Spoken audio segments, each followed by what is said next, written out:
Magandang umaga mga kahuan, narito na ating ulat panahon ngayong araw sa Pilipinas. Narito ng lagay ng ating panahon ngayong August 5, 2024.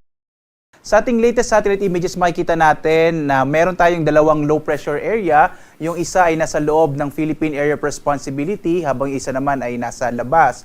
Itong nasa loob ng Philippine Area of Responsibility ay huling namataan mahigit 1,000 kilometro east-northeast ng extreme northern Luzon. Samantalang itong nasa labas ng Philippine Area of Responsibility ay nasa may bandang silangang bahagi ng Luzon. Sa ngayon, itong dalawang low pressure area na ito ay hindi natin pang inaasahang magiging bagyo, at least base sa pinakauling datos natin na nakalap. Wala pa rin itong direktang epekto sa anumang bahagi ng ating bansa. At patuloy pa rin natin itong imo-monitor, lalo na nasa karagatan pa rin ito. Hindi pa rin inalis yung posibilidad na sa mga sunod na araw ay posible pa rin itong maging bagyo. Bagamat muli nga, base sa pinakauling datos natin na nakalap sa umagang ito, medyo malit pa yung tsansa na maging bagyo itong dalawang low pressure area.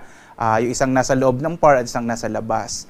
Itong southwest monsoon o habagat, makikita nyo maraming kaulapan dito sa may bahagi ng Visayas at southern part ng Luzon. Ito ngayon ang magdadala ng mga pag-ulan, partikular na nga dito sa may area ng Kabisayaan at ng southern Luzon. So asahan natin ngayong araw, malaki pa rin yung tsansa ng maulap na kalangitan na may mga kalat-kalat ang mga pag-ulan, pagkilat, pagkulog dito sa may bahagi ng Western Visayas, Negros Island Region, Central Visayas, gayon din sa may bahagi ng southern Luzon, kasama rin yung Bataan at Zambales area.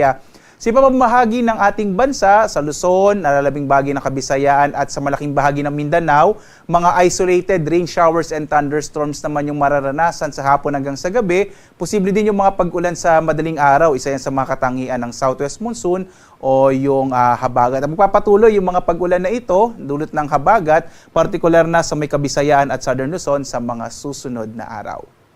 Dito nga sa Luzon, makikita natin ang malaking tsansa ng mga pag-ulan sa may bahagi ng Mindoro, particularly ni Occidental Mindoro, gayon din sa may Zambales at Bataan. As of 4 a.m. nga, meron tayong thunderstorm advisory. May mga pag-ulang nararanasan ngayon sa ilang bahagi ng Zambales, gayon din ng Bataan, Cavite, at ilang bahagi ng Kamaynilaan. Normally, nagtatagal yun na 1 hanggang 2 oras. Sa ibang bahagi ng Luzon, makikita natin ang mga isolated o pulo-pulong pag-ulan, pagkilat, pagkulog. Posible medyo mainit pa rin sa tanghali. Yung agwat ng temperatura nga sa Lawag, nasa 26 to 32 degrees Celsius. Sa may bahagi ng Tuguegarao, nasa 25 to 34 degrees Celsius. Itong Baguio naman, 17 to 24 degrees Celsius. Habang sa Kamaynilaan, agwat ng temperatura ay 25 to 32 degrees Celsius. Sa Tagaytay naman, hanggang 31 degrees Celsius. Sa area ng Legazpi City, sa may Bicol Region, nasa 32 hanggang 32 degrees Celsius. Dito naman tayo sa Palawan, Visayas at Mindanao. Malaking bahagi rin ng Palawan ay makararanas ng maulap na kalangitan na may mga pag-ulan, dulot niya ng habagat. Yung agwat ng temperatura sa Kalayaan Island, 25 to 32 degrees Celsius. Sa Puerto Princesa naman, 25 to 32 degrees Celsius. Gayun din na magiging maulap yung kalangitan sa bahagi ng Western Visayas, Central Visayas at Negros Island Region, dulot din ng habagat.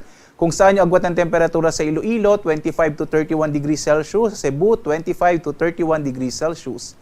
Sa may area naman ng Eastern Visayas, mas malaki po ang posibilidad ng mga pag-ulan sa hapon hanggang sa gabi, dulot naman yan ng mga isolated rain showers and thunderstorms. Posible medyo mainit pa rin sa tanghali sa Tacloban, kung saan ang temperatura ay 25 to 32 degrees Celsius. Samantala, ang malaking bahagi ng Mindanao ay makararanas naman ng mga pulupulong pag-ulan, pagkilat, pagkulog sa hapon hanggang sa gabi, dulot naman yan ng mga localized thunderstorms. Agwat ang temperatura sa Zamboanga, 25 to 33 degrees Celsius, sa Cagayan de Oro hanggang 32 degrees Celsius, habang sa Davao, 26 to 33 degrees Celsius.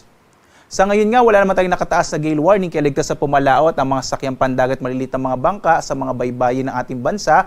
Iba yung pag-iingat na lamang kapag meron tayong mga thunderstorms na kung minsan magpapalakas ng alon ng ating karagatan. Samantala, ang araw natin ay sisikat mamayang 5:40 ng umaga at lulubog ganap na 6:24 ng gabi.